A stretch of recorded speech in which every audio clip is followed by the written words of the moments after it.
I obviously from the DLC knew about at least I wouldn't say the torches they hold for one another, but the little birthday candles at this point, I would say that there was definitely a flame there, and it's so interesting when you get the note of Ellie telling Riley to turn around, right? And Riley replying, "You're so weird about that." That there is this sense from Ellie, not to say that Riley is certainly more seasoned, perhaps, when it comes to being out and about her romanticism, but it also reminds me a bit of the Bill and Frank at the piano thing, right? Where we'll talk about this later on the counter, that one of them clearly, I think, has a bit more of a conservative way of viewing their own feelings, whereas perhaps the other person, while not openly, admitting to it, I think does feel a bit more liberal about that. Yeah, I think this is also an age where it just is maybe weirder to engage because who knows how long Ellie has known that she's... Morning, everyone. Just listening to the Last of Us podcast from last night's episode. Puberty, Currently listening to post-show recaps, reaction, review.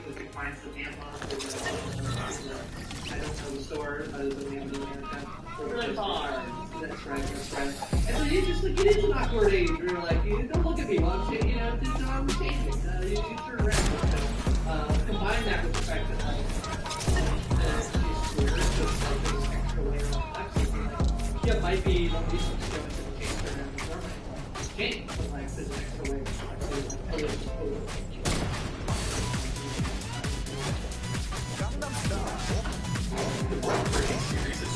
Exclusively on Disney Plus.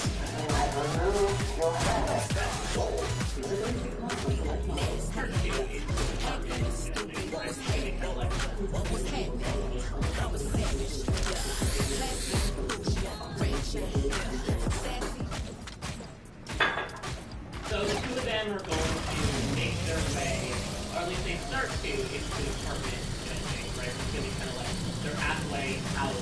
And it seems similar to the fantasy. Ellie has a lot of choreo she's been doing in the past few weeks, even before getting this going with Joel. She's going to make her way up to the 7th floor, and they find a new visitor from last time that Riley was there.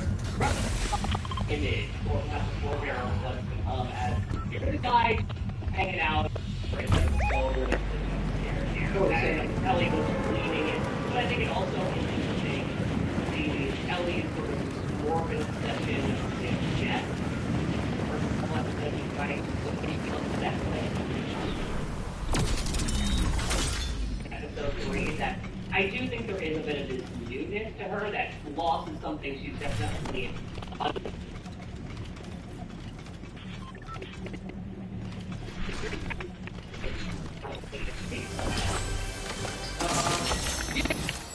world in which I think you might think that death is more present, and there is probably a way that there is, but that I think we're just as humans not accustomed to it. I don't think that Ellie being intrigued by that is messing in the sense that there's many of us who watch crime scene podcasts, we read a lot of crime scene. I clearly am a podcast fan. I listen to true crime podcasts and movies and TV shows and all this stuff. We're fascinated by crime and death in a way. And so, yeah, that's actually was real. I think it would make sense that Ellie is fascinated by it. I love, too, speaking of their dynamics, that I do think Riley is sort of the elder and maybe the little bit more experienced or has seen more of the world because she ran everything. But there's a straight line when Riley's you can takes pills with alcohol. Yeah. And then Ellie just looks and goes, I think he knows what he's doing. Yeah. Yeah, I like that. That if we didn't go complete in this sense of, oh no, we accidentally mixed too many pills with too much alcohol, that it clearly man sought a way out, which I think ties into this choice that they're providing on okay, we can take it out, and Riley is outwardly refusing for that to happen. I think is a really interesting way to combat that behind a moment that may be on its, upon its surface, a little innocuous. Oh no, a body fell on the floor. That's a little strange, but I do think helps set up a choice that they themselves have to make later on. Yes, they're going to get this expensive bottle, which concentrating many vacuum cards. they start drinking. I was a little surprised that like, so what I think I'd love to, you know, the order they filmed it and they changes because when Ellie tries Joel's alcohol, she's like, that's still gross. And here, that's not what she's doing. Like, she is joking that she can, like, fake put on, like, a happy face while she's drinking it. I think it's about it. I think it's very funny. Yep, definitely not terrible at all, you know? Like, it's older, you know, older, it's very stone face. But she'll, like, drink more later. And so, I wonder if, like, she's kind of just doing that the whole time. Right, like, I mean, when you're a kid, I mean, alcohol is so, I just still do not love this. I don't like drinking. I need like I like drink a lot of like cider. Yes, very sweet, great, cool, thanks.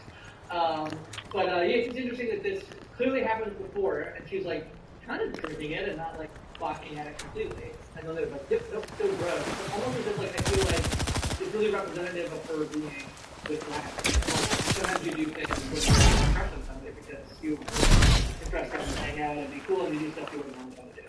Well, something else that I'm not sure if it's out of impression or not, but she already is asking Riley, can I hold her gun? It's so good. I love it. I love this rewind even from well before we made readings. And I was over here doing that. And I love that Riley's like, I'm really not supposed to let you know. You think that's what Qualm should have done instead of the key to just put this gun on the table and I was like, oh, okay, that one. I want that.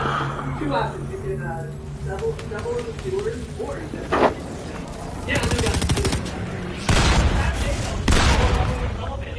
People take up certain occupations. Oh, it is a real firepower? Fantastic. I mean, that's what I'm talking about. Yeah, exactly. Let's embrace this. Change the game of podcasting in so many ways. I wanted to say that something after the last year to talk about it, but I'm not coming up here. So everything is a visual of what you guys I've just been holding a gun, like, with my, you know, like that, like, holding it kind of like up in the air, kind of long way to iron. Yes, Rich is just covered in black. There's all the time and accidentally shot holes in the My absolute favorite.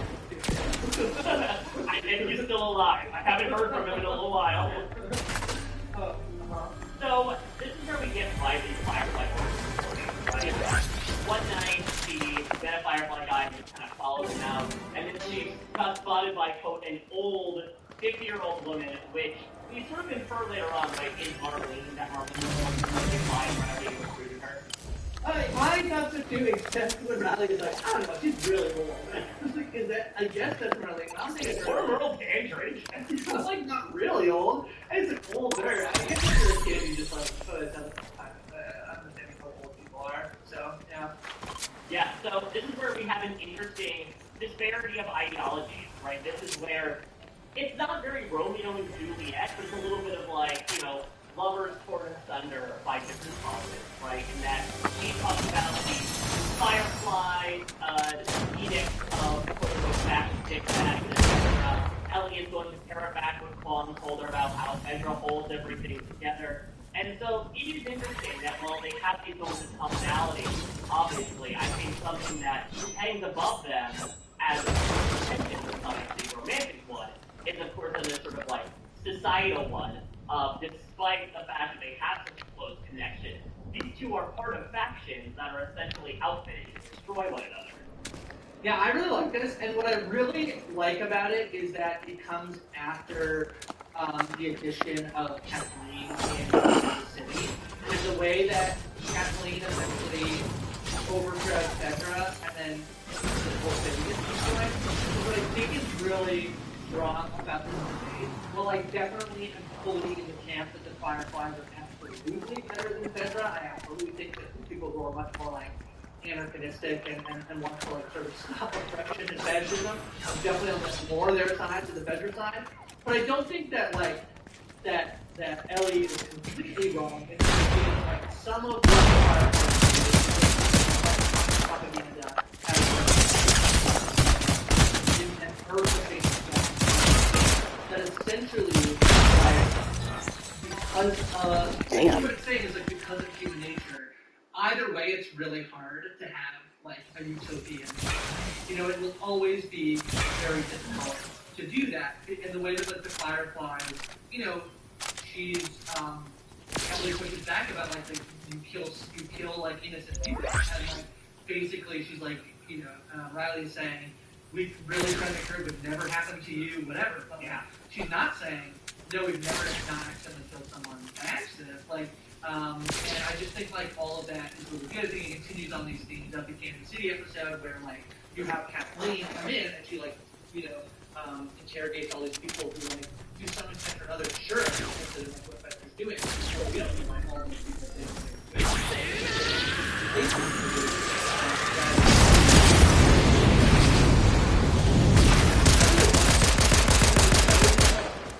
Yes, you ultimately have to take a side. You have to pick a side. Society is political. I know if somebody believes in socialist ideology. I still I still engage. I very much see capitalism to just be happy at the end of the day. I'm gonna go to the movie and watch this guy. And I know someone in the movie is an awful person, but whatever. I'm just kidding. So I just think it's such a good example of kids who are at such a formative age of their life, right? 14 to 17.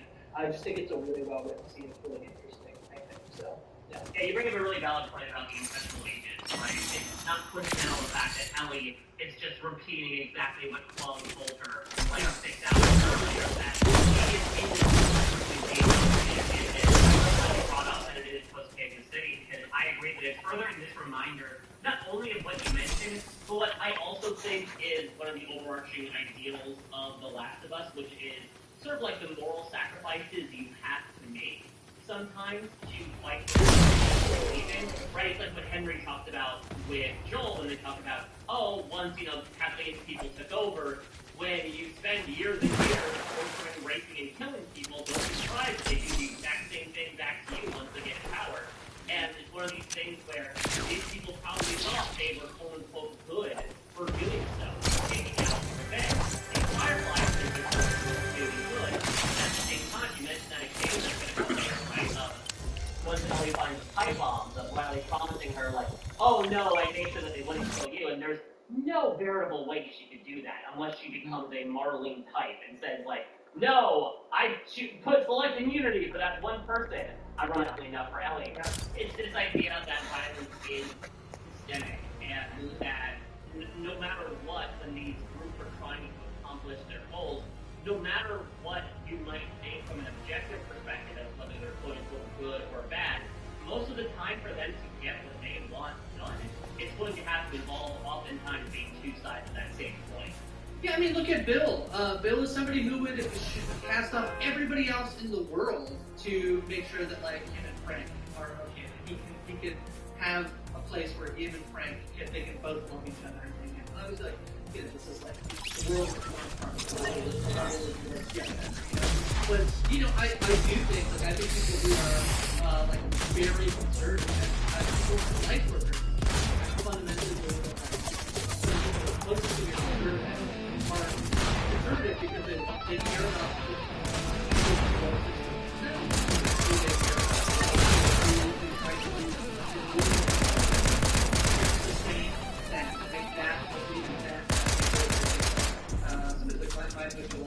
I think that the person down the street or people didn't choose to sacrifice other people in order to protect the people who are closest to them.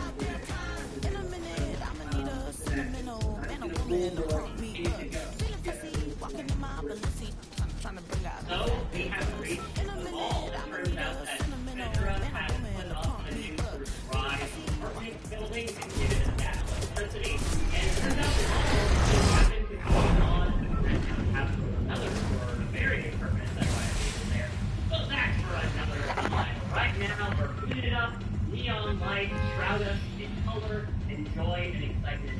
And this, to me, fittingly enough, was when the episode really lit up. I think really focusing in on the two of them, how they are incredible and complicated lives in this way, and getting to take steps outside of the world that they're a part of and firmly surround themselves.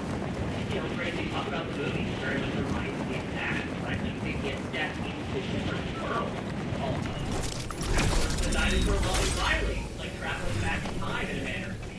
And getting to forget about anything and everything on all the conversations there.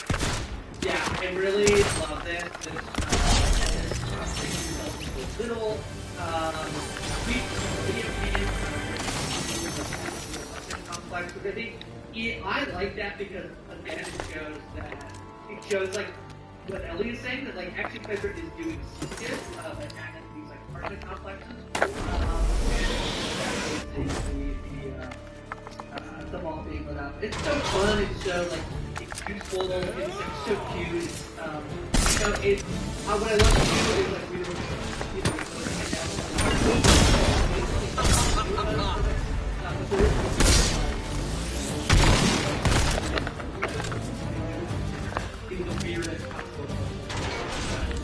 like I figured out how to start and I'm going to show you all these things. And yeah, Bella Ramsey just plays ecstasy so well. With very confident in that batting. Her getting on the electric chairs was so much fun. And again, fans of the video game might have heard familiar songs playing by one of Ellie's favorite bands over the course of this season. Very fun. Ellie checks up all the things that everyone them, railing, the new person. Yeah, it's a fairly short list actually, but I think I know those are basically the two things. Yeah, like actively avoid, someone deleted, that's probably Fire shoes. So that was just the beginning. That was the impromptu first. This is a really fun moment as we're walking through the store. We're going to make a note about how, you know, essentially all of the included in that being part of the one and essentially Rabbit 147 group.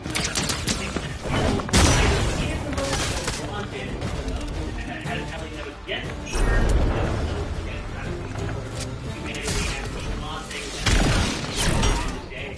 but there's an interesting moment right at the top about this odd sort of coming of age, sexualization type of story to these two girls, and then kind of both pausing in front of this Victoria's Secret window lingerie display, and they're very reactive.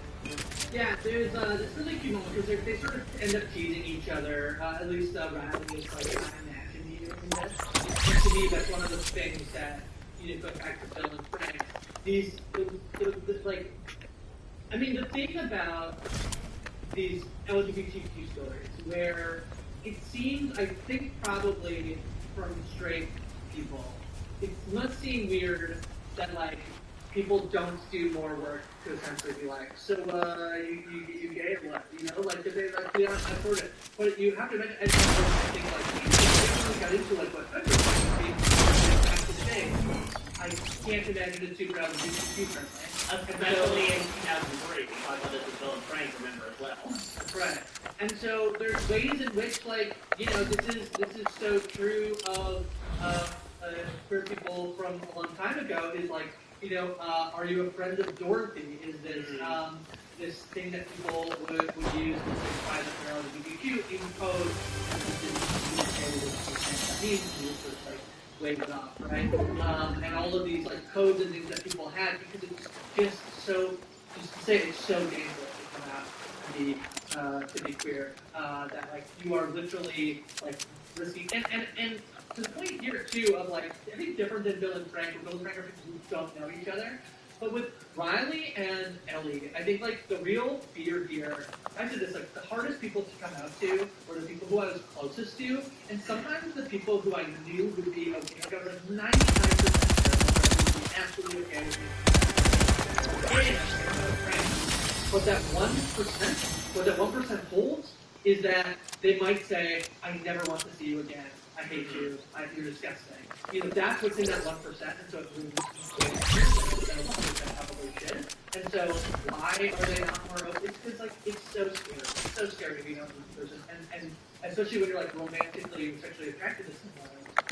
You know, there's, like, that's why there's, like, all of these, like, trans defense laws that are, like, you know, there aren't trans defense, like, panic defense laws, right out there, and gay panic laws, where, like, if someone comes onto you and you attack them, you can essentially get away with murder. It's awful and horrific and terrible, but that's the risk that like queer people are up against when they're like trying to figure out if somebody else is queer. feel free to let me know if this is like going too far, and maybe this is something you can bring up later on in the week.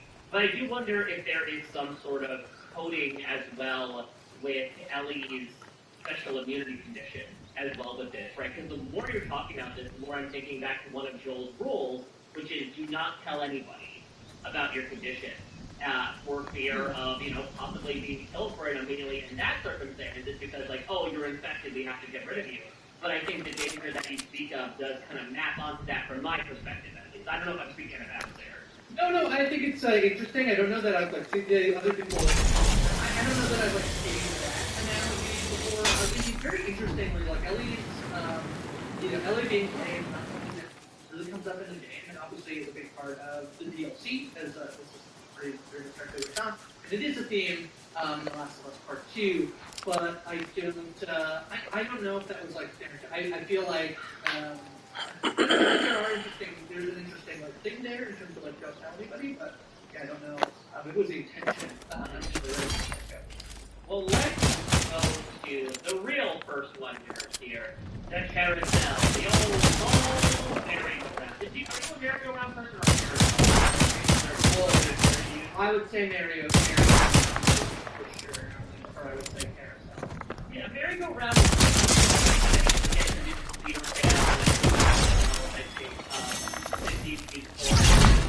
so merry-go-round it is for me. Well, I love that both of them work for my favorite joke, which is who is merry-go-round or who is carousel. Well, Ellie is going to ride a very real horse, probably to a much more desperate situation in the present. Right now, it's having a great time on a plaster one. Yeah, so one thing I will say, one thing I did kind of miss from the episode, if I'm going to, complain about, back in my video game, in the DLC, it's very fun because essentially Emily takes girls to a mall where she then is going around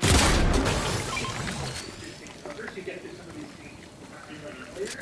And as Ellie is going around doing stuff, you get these it reminds her of the time that she was in the mall. With Riley, which I kind of love, and do feel like I missed it a little bit. I feel like you didn't get it. And I honestly, I think it's a very fair thing to cut, not especially because I've been to two empty malls, and they can't be the same mall. One has to be clearly in Boston, and one needs to be in Wyoming. So it's totally fair. But yeah, in terms of Ellie's riding, and then I'll pay her on the merry-go-round. I just kind of missed that. Yeah, and I think this is probably the biggest example for me, between the lighting and the reflection of everything of the most joyous moment that will experience, probably outside of them Breakfast Club-esque dancing on the counters later on. That will directly lead into some very Disney circumstances. Yeah, this is cute. This is what they do all this cute stuff, right? They go to a fair, they go get their, they're gonna do the photos. It's still very cute. Yeah, but we go from maybe cute to not so, as Hulk once again measure versus again, I'll go back to the side of the same coin here, and what I do find interesting is Ellie will espouse this idea of the future, and how, again, both of them do believe that you are the system that we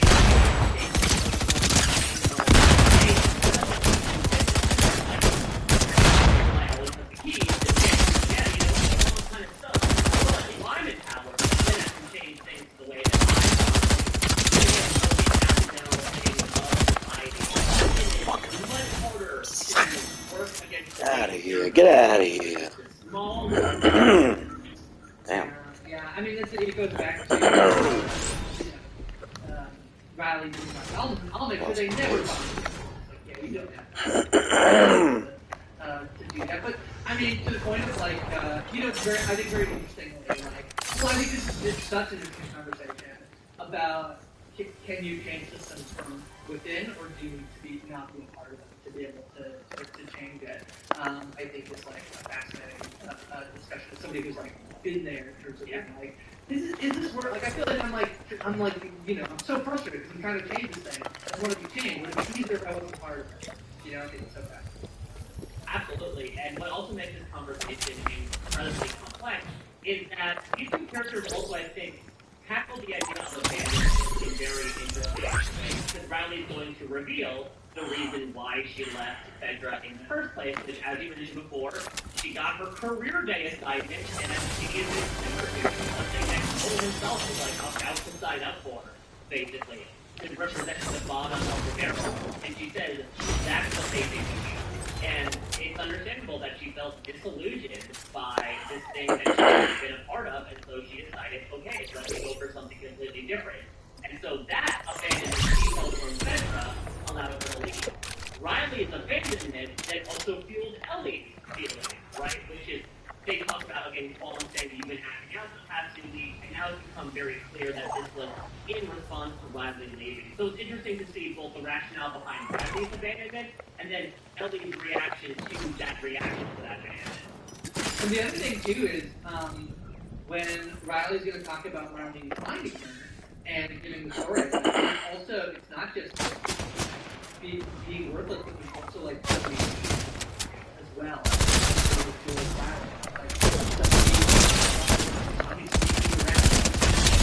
Better at than I was, she taught me.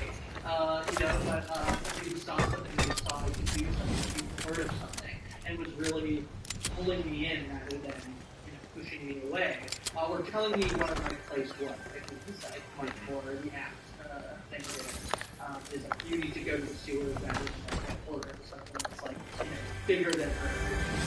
Is a big piece as well. Yeah, and it's really interesting comparing this to like Holt, right? About how often radical groups because they felt like they weren't standing out in a sea full of people, and here comes a Fisher thing catching you on their line saying, oh, you're a special catch of the day. I want you to get in my tank and, glitter for me. And I think that can lead you to do more unsafe things when you are operating under this ideal of, well, they chose me, they saw something in me. Yeah, and it's essentially what like a little bit of what Riley's going to try to do with it is like, want her to do it. And it's so funny that like essentially like it's a very complicated thing. Like Ellie sees more of their relationship and then assumes that Riley is setting all of this stuff up as like a ploy to get her to like join and be with her. Right? She sees it like as like duplicitous and that. Yeah. Well, for now, we're going to get some picks taken in the food. Again, this is something that Riley, once again, set up. And I thought this was so well done in my opinion that obviously they're going to have their big, more Oscar bait moments later on. But I think this was just really natural. Like, I really commend them both for that. Specifically the sequence where they're awkwardly trying to, like, shuffle through the poses and feel like what they have to do under a time limit, which is probably something they're going to have to do in much more dire circumstances later on. I just thought it was so effortless and so well done. Very realistic as well because the instructions in the video game are a little unclear and I kept messing up because it's like you can change the pose and so sometimes like Riley would yell a pose and be like back to back and then I'd be like no I'm gonna press square I guess I need to press square and I press square silly pose very frustrated so it's very realistic. What I love about this and I wanted to say this earlier as well when I wanted to talk about Ellie changing why she's so weird about changing in that the other thing about being a review, and the moment here is when Riley is like leaning on Emma, she's like physically touching her, and it's like okay, like that's enough, you can stop touching her. This is something that she has a crush on. Like we clearly understand that she has a crush on her by the end of this episode, so I think that's fair to say at this moment. That it's somebody who doesn't really like personal space. This is like people being. I really love personal space. I don't like people being in my space. Yeah. Very relatable. Except like when you are interested in someone. But what I think this like it's very subtle at this moment. But what it's doing is this thing that I've got a lot about. Why didn't I ever watch some of these more like LGBTQ things? Because I didn't want people to think I was gay. Why? It's like why didn't you watch like you didn't watch like Will and Grace or like Queer as Folk? Yeah, I didn't want to have to edit watching these things.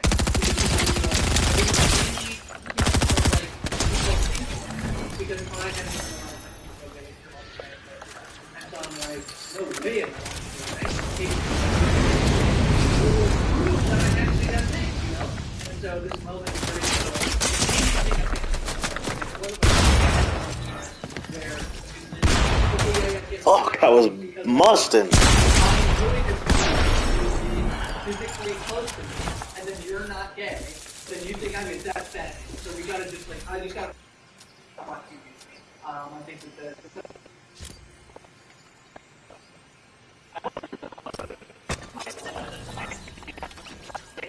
they still exist, but I definitely think the main thing to consider is the interim between photos. Way too short.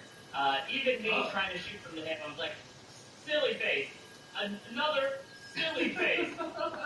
yeah. I mean, it almost was silly because with the modern day photo booths, at least they have like filters on, so we look like possibly the aliens that were on the arcade machine that we're about to see. But it definitely, I think, gives a little bit more privacy in these photo booths. Very happy to know that between a 20-year gap, between 2003 on Twitter, I have to assume that there's almost no film left in the world, right? Like, we're not making new film. I would be careful to say. Bunny ears, still a popular thing. Yeah. Bunny ears will survive the test of time. There will be Android children in the year 5023. Bunny ears, like, a bunny has not been alive in 3,000 years. Yeah, but why do we call them bunny ears? Yeah, I think it's one of those things that, like, okay, why don't we, like a proverb that was taken from Ben Franklin's time? People are like, I don't know why they call them bunny ears anymore. Bunnies don't exist. Yeah.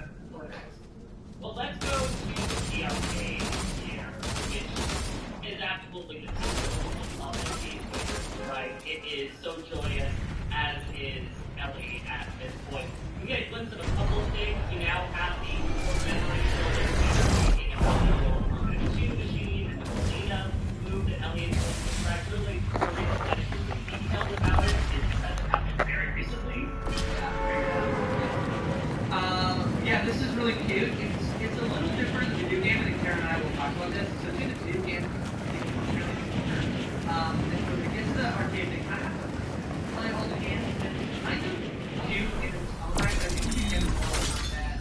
I think you have to do that. So, I think it's, I feel like a lot of the changes that are really good for the video game, I think almost all of them are really good for the TV show in the way that they like justify everything. And so rather be like, I came here yesterday and I was broke to the theater. So it's very cute just because it shows her history, like she can act out, she can like do all this stuff, but also it's very cute. So this is fun, playing more combat together. And that thing where you like when you hang out with a friend and you just like forever never told them to do that orders. Do you think the arcade was the first place that took their tech? Because the noise and the shaking of all the quarters and the casinos. Yeah, that's definitely right. First place we're going to the penny slots. Yeah, they're probably just like literally like a big monster. Like maybe because of all the things are going out back and forth. Yeah, between that and the Foley Studios, I think those were the first places hit by the clickers once they actually really took hold here. I mean, we are going to see in this again almost like a snapshot, like a photo booth moment of happiness between the two of them. We menacingly cut over to the places where all dreams go to die. The doll store. And a boy comes to life, but it's not one of Andy's, it's one of Sig's. So, it was very interesting. I think we talked about this earlier in the season when we were chatting. I said that I wanted a little bit more information. We don't really have is what is the like progression of like how something becomes something else? Like are people like destined to become clickers versus floaters or whatever? Now, very interestingly, the way that I got floaters. Oh man, I'm really was just me as a firefly. Floaters essentially are people who are so strong. So there's this like way in which like clickers eventually, like if you don't move, or you'll essentially get stuck to the wall. Like we've seen a lot of people get stuck to the wall. That if you like are just physically too weak to move. And what floaters are essentially like human beings who are so friggin' strong they can like break themselves apart from the wall. And so this is really interesting. I think this clicker that we're going to see here, this infected, this doll shop is in the video game. It's not from the Riley Ellie timeline. It's from when we're going to get the actually the pharmacist that you need to get like a note from to read into the conversation. And so you see him. And so I love the way they like intertwine to stuff from the video game to like maybe stuff from the TV show. And I kind of love. I have been seeing this stuff like a distinct lack of infected in a TV show that was kind of advertised like the zombie infected crew show. It's in drips and drabs, right? Yeah. Like, a lot of it in episode 1, a lot of it in episode 2. Don't have a good Episode day. 3, not really. Have a great Episode day. 4, not really. Perfectly so. Episode 5, a lot. Episode 6, none. And so You get them in waves. Exactly. Like, it's either a lot or none, basically. Well, now this one, one singular something they're infected with. One singular infected. Oh, I was going to catch up. Or not catch up. That's the mask. That's the cereal. Yeah. I just went to count. I just went to count. Yeah. I think it counts now. Oh, that's I mean, Jim has the most creative anyway. The name of the market. I mean, there's an incredible moment here where they celebrate, one person winning, and Ellie looks at Riley in that way, and it's like, oh god, I see it, I see it so bad. so close, like wanting to make a move and not making a move. Heartbreaking. Which is like, it's so sick. It's like, no, just go for it. Just go for it. I know it's not dangerous. I know you did say you can do it. Yeah. Yeah, but it's so relatable. Of that moment of like, I want to do this thing, this is the right time, and then there's always that like last minute yank of anxiety, the possibility of rejection, or perhaps something even worse, of like, nope, don't do it now. And we see this happen on both parties' points for a long portion of time until we finally build to this one perfect moment. Yeah, it's heartbreaking. But it's so relatable. And so many people for like, I like you, I don't know if you like me, and I'll risk it all. I'll risk like this, right? Like I'll risk, we're having this moment run together, and what if I risk it all by I'm like, Like a fighting game, right? You gotta make sure you make the right move at the right time, or you can't really every time I'm going, up, down, XX, XXOO, like, my heart can't be Johnny Cage. okay. So, a gift that Riley had for Ellie, gift to let her say, like, Ellie's gonna do the whole, well, I'm telling you again back, and I was like, no, please, come to the Sup. I have a gift for you. And I do love how excited she is about being tacos. Or another thing. It can't possibly be tacos maybe because we don't eat meat. yeah, but it turns out it's even better than tacos. It is, no pun intended, part 2. So she did have a copy before she ended up finding one back in episode 4. This is very cute. This is Yeah, this is a fun canon for it as well. I believe this is not the case in the video games. It just happens to find all this series of books, whereas here, she had part 1 in her room, and now it's clear that this is something that her and Riley both cherish in its funny way. in the video games, she does give her and they have a YouTube part 2 and then there's this video game thing where you can just tell them that you want to. Yeah, that's why I personally stopped the game. I think eventually my PlayStation was like, I'm watching the Polygon, same puns for an hour upon hours. Yeah, I like it they choose this one and they sort of both chuckle at the joke that like they both put actually and the screenshot joke that was really cute. Screenshot joke I feel like was actually pretty new for even 2003 or whatever year this is. I agree, yeah. Now, something that is new and unfortunately not very funny, Hulk his pipe bomb that Riley has the stand right now. Alright, well, I tried. It was an unsuccessful win this morning, but good game, everyone. Y'all take it easy. Y'all be back on again soon this week. Look at our podcast. You know what to do. Take it easy. Out there, as well as possibly assembling these pipe bombs